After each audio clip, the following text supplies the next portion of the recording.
Good evening दोस्तों, welcome to my YouTube channel UPSC Gyan में आपका स्वागत है।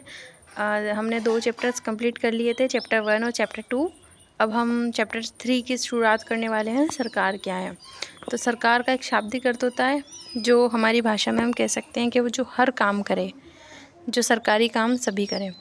जैसे आपने सरकार शब्द का जिक्र कई बार सुना होगा। इस पाठ में आप यह पढ़ेंगे कि सरकार क्या है और यह हमारे जीवन में कितनी महत्वपूर्ण भूमिका निभाती है। सरकारें क्या करती हैं, वे निर्णय कैसे लेती हैं, अलग अलग तरह की सरकारों जैसे लोकतांत्रिक सरकार, राजतंत्रिक सरकार के बीच क्या अंतर है, चलिए पढ़ते हैं और इसका पता लगाते हैं।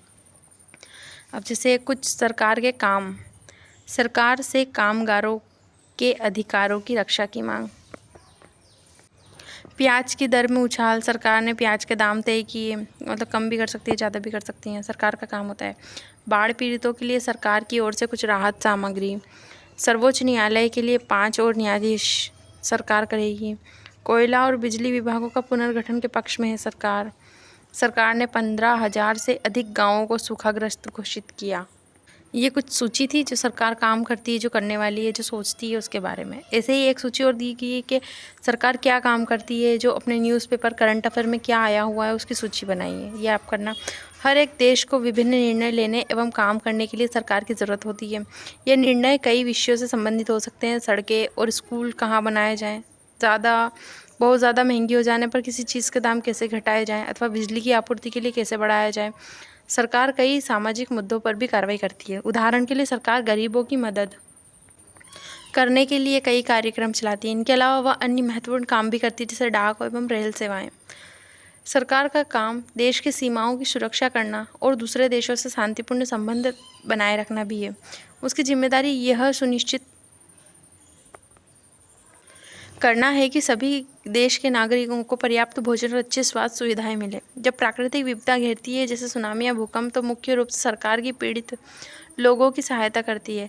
अगर कहीं कोई विवाद होता है या कोई अपराध करता है तो लोग न्यायालय जाते हैं। न्यायालय भी सरकार का ही एक अंग है।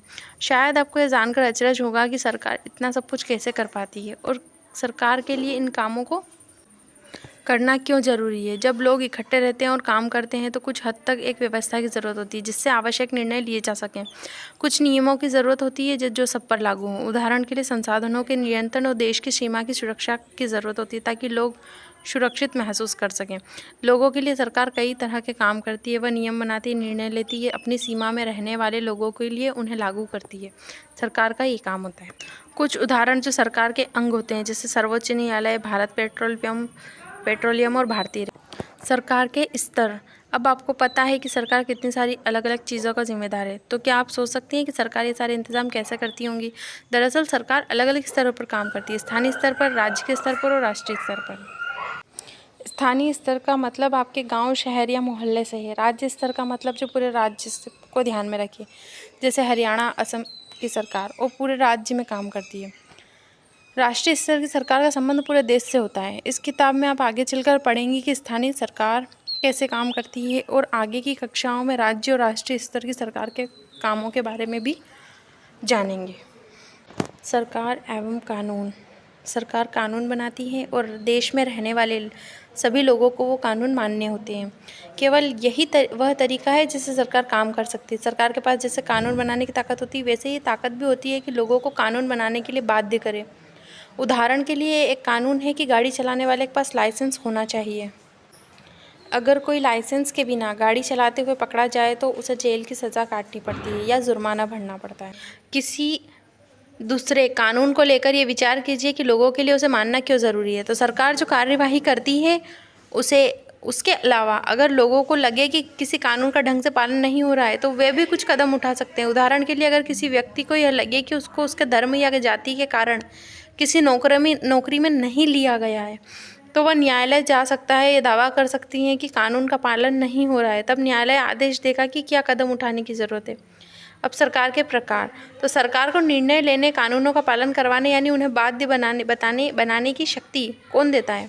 इस प्रश्न का उत्तर इस बात पर निर्भर करता है कि देश में कैसी सरकार है। लोकतंत्र में तो लोग ही सरकार को यह शक्ति देते हैं। लोग ऐसा चुनाव के माध्यम से करते हैं। वे अपनी पसंद के नेता को वोट देकर चुनते हैं। एक बार चुन लिए जाने के बाद यही लोग सरकार बनाते हैं। लोकतंत्र में सरकार को अपने निर्णयों और उठाए गए कदमों के आधार पर बताना होता है और सफाई देनी होती है। एक दूसरी तरह की सरकार होती है जिसे राजतंत्री सरकार कहते हैं। इसमें राजा या रानी के पास निर्णय लेने और सरकार चलाने की शक्ति होती है। राजा के पास सलाहकारों का एक छोटा सा समूह होता है जिससे वह विभिन्न मुद्दों पर चर्चा कर सकता है। अंतिम निर्णय लेने की शक्ति उसी के पास रहती है। लोकतंत्र में के समान राजतंत्र में राजा या रानी को अपने निर्णय के आधार नहीं बताने पड़ते और ना ही अपने निर्णयों की सफाई देनी पड़ती। ये जो ब्लू बॉक्स में दिया हुआ है ये क्वेश्चंस है, ये आपको करने हैं। जो पार्ट है उसी से आधारित ये सवाल होते हैं। अपने दिमाग को खोलने के लिए उसमें अलग अलग विचार करने के लिए क्वेश्चंस दिए हुए होते हैं। लोकतांत्रिक सरकार। भारत एक लोकतंत्र है जिसे लोकतांत्रिक व्यवस्था को पाने के लिए हमें लंबी लड़ाई लड़ी है सरकार में। और भी कई देश हैं जहां लोगों ने लोकतंत्र लाने के लिए संघर्ष किए हैं। ऊपर बताया जा चुका है कि लोकतंत्र की मुख्य बात यह है कि लोगों के पास अपने नेता को चुनने की शक्ति होती है, इसलिए एक अर्थ में लोकतंत्र लोगों का ही शासन होता है। इस वाले शब्द को टिक करने की ज़रूरत है। लोकतंत्र लोगों का ही शासन होता है। लोकतंत्र में मूलभूत विचार यह है कि लोग नियमों को बनाने में भागीदार बनकर खुद ही शासन करें। आज के समय में लोकतांत्रिक सरकार को प्रायः प्रतिनिधि लोकतंत्र कहते हैं। प्रतिनिधि लोकतंत्र में लोग सीधे भाग नहीं लेते बल्कि चुनाव की प्रक्रिया के द्वारा अपने प्रतिनिधि को चुनते हैं। ये प्रतिनिधि मिलकर सारी जनता के लिए निर्णय लेते हैं। आजकल कोई भी सरकार अपने आप को तब तक लोकतांत्रिक नहीं कह सकती जब तक वह देश के सभी वयस्क नागरिकों को वोट देने का अधिकार न दे। लेकिन हमेशा ऐसा नहीं था। क्या आप विश्वास कर सकती हैं कि एक समय ऐसा था जब लोकतांत्रिक सरकारें औरतों और गरीबों को चुनाव में भाग नहीं लेने देती थी। अपने शुरुआती दौर में सरकारें केवल उन्हीं पुरुषों को वोट देने देती थी जो पढ़े लिखे थे और जिनके पास अपनी संपत्ति होती थी। इसका मतलब था कि औरतें, गरीबों और अशिक्षित को वोट देने का अधिकार ही नहीं था। ऐसी स्थिति में देश उन्हीं नियमों के सहारे चलते थे जो गिने चुने लोग पुरुष बनाते थे। भारत में आज़ादी से पहले बहुत ही कम लोगों को वोट देने का अधिकार था। भारत में आज़ादी से पहले बहुत ही कम लोगों को वोट देने का अधिकार था। इसलिए जनता ने संगठित होकर इस अधिकार की मांग की। गांधी जी समेत कई नेताओं ने इस अन्यायपूर्ण व्यवहार का विरोध किया। उन्होंने भी जोर शोर से ये मांग उठाई। 1931 में यंग इंडिया पत्रिका में लिखते हुए गांधी जी ने कहा था, मैं यह विचार सहन नहीं कर सकता कि जिस आदमी के पास संपत्ति है वही वोट दे सकता है, लेकिन वह आदमी जिसके पास चरित्र है पर संपत्ति या शिक्षा नहीं, वह वोट नहीं दे सकता। या तो दिन भर अपना पसीना बहाकर ईमानदारी से काम करता है, वह वोट नहीं दे सकता क्योंकि उसने गरीब आदमी होने का गुनाह किया है।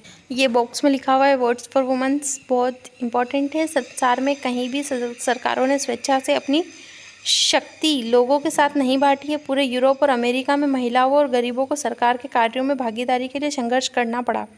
महिलाओं द्वारा मताधिकार के लिए किए गए संघर्ष ने प्रथम विश्व युद्ध के दौरान और मजबूती पकड़ी। इस आंदोलन ने महिला मताधिकार आंदोलन कहते हैं। इस आंदोलन को महिला मताधिकार आंदोलन कहते हैं और अंग्रेजी में इसे सफ्रेज मूवमेंट कहते हैं। सफ्रेज का मतलब होता है वोट देने का अधिकार। युद्ध के दौरान बहुत से पुरुष लड़ाई में थे, इसलिए महिलाओं ने उन कामों को करने के लिए बुलाया गया जो पहले पुरुष के काम माने जाते थे।